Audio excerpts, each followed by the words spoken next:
Bonjour, je suis Romain Lange d'Open Agenda et ceci est une présentation rapide de la solution.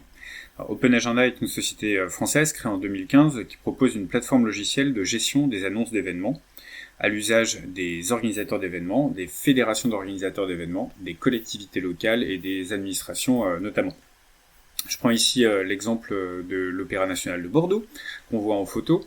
La problématique qu'on souhaite adresser, donc celle que va connaître le service communication, ça va être d'une part de documenter sa programmation, de la diffuser sur des supports de communication internes et des supports de communication externes. Les supports de communication internes, ça va être son site internet, ses plaquettes papier, sa billetterie, ses réseaux sociaux, éventuellement des écrans connectés, une application mobile, une newsletter, et des supports de communication externes qui vont être le site de l'office de tourisme, de la ville, l'agglomération, département, région, puis les rend disponibles également pour la presse locale, la DRAC, ou toute personne qui souhaiterait récupérer la programmation.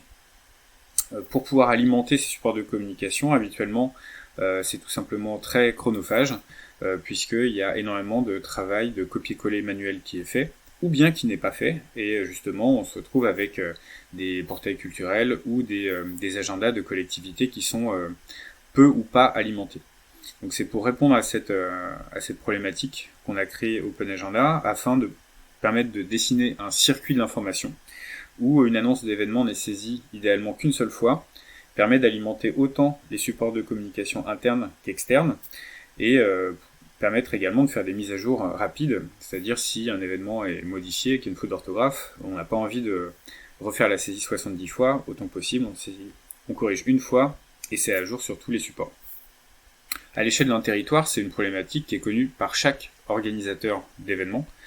Et donc finalement, c'est un coût énorme en termes de masse de travail, d'heures de travail, de copier-coller qui est fait par tous les acteurs. Et donc, quand une collectivité adopte Open Agenda, l'idée c'est justement de rationaliser le circuit de l'information et permettre d'avoir des économies de temps et un gain d'efficacité pour les organisateurs d'événements pour qu'ils passent moins de temps à faire du copier-coller manuel et plus de temps à organiser des événements. On arrive sur Open Agenda, voici l'exemple concret de l'Opéra national de Bordeaux, avec ici la liste des événements. Donc on définit un agenda tout simplement comme une liste d'événements, et les événements comme des rendez-vous donnés au public à une date et un lieu précis. Donc ici on a la liste des événements dans l'ordre chronologique, et des filtres sur les côtés avec un moteur de recherche, une carte géographique et un sélecteur de dates. Et je vois que mon agenda est bien téléchargeable en différents formats.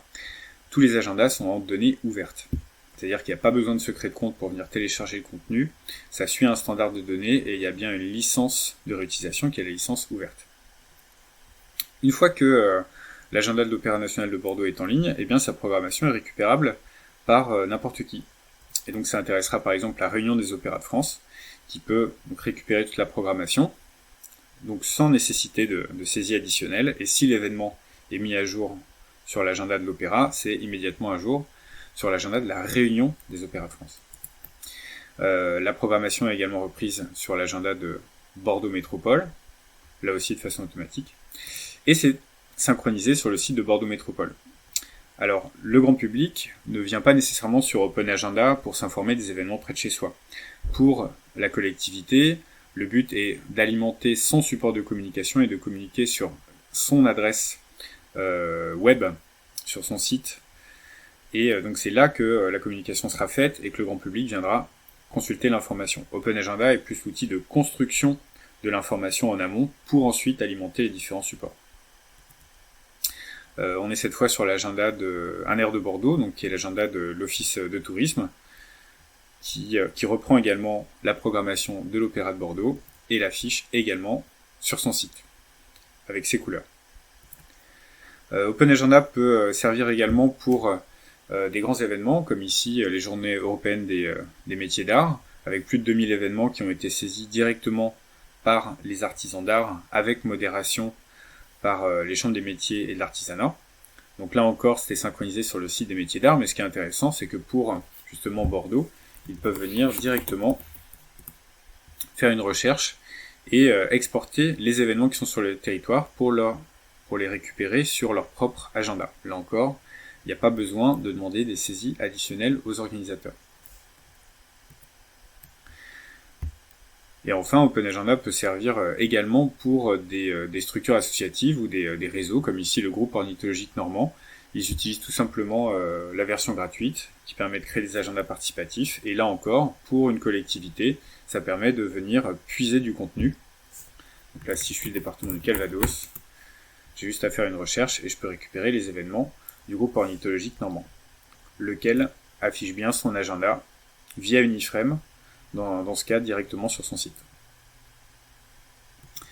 Je donne quelques autres exemples. Ici, on a l'agenda de la métropole de Rouen, donc qui suit le même principe, c'est-à-dire ils ont déployé un réseau d'agendas à l'échelle de leur territoire, donc ils ont doté chaque équipement d'un agenda, donc le musée, la médiathèque, la salle de concert, le conservatoire, chaque lieu dispose de son agenda, est autonome sur celui-ci, et la métropole agrège le tout et l'affiche sur son site. Voilà, idem pour la communauté d'agglomération d'Albigeois. On voit qu'au niveau du style, on a une grande liberté pour le style d'affichage, tout simplement. Un agenda, c'est un contenu éditorial, et donc on choisit ce qu'on met en avant. On peut avoir une section d'événements en une, choisir d'afficher une carte par défaut ou de la masquer par défaut. Tout dépend du parti pris éditorial. Et voilà l'agenda maintenant sur le site de la métropole européenne de Lille. Voilà pour cette présentation rapide et à très bientôt sur OpenAgenda.